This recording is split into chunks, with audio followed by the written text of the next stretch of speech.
The first purpose of warfare is disalignment. The devil wants to shift you from the will of God.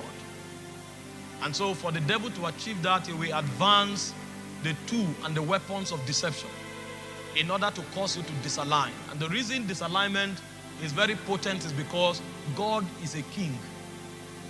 If God were to be a father, disalignment wouldn't have been much of a problem, because the fatherhood of God necessitates that the love of God prevails over judgment.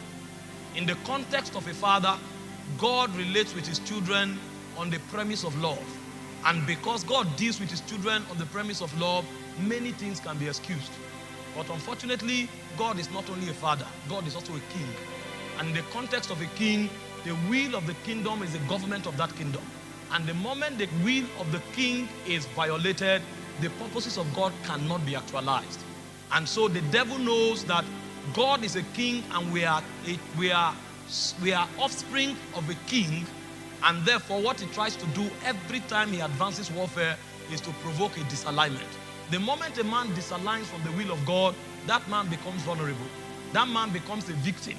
Everything God has made available for him, he will lose the right to touch it, because the kingdom is a legalistic realm. And the moment a man violates law and order, he loses his right in that kingdom. As a child, you may enjoy privileges. As a child, you may enjoy the benevolence of your father. But when you are in a kingdom, you function by rights. And every time you violate the laws of the kingdom, you lose your rights in that kingdom. So the primary objective of warfare is to provoke a disalignment, so that when you are disaligned, the will of the king can no longer find expression in your life. And if the will of the king can no longer find expression in your life, you become a very vulnerable entity, even though you are in the center of God's will, of God's presence.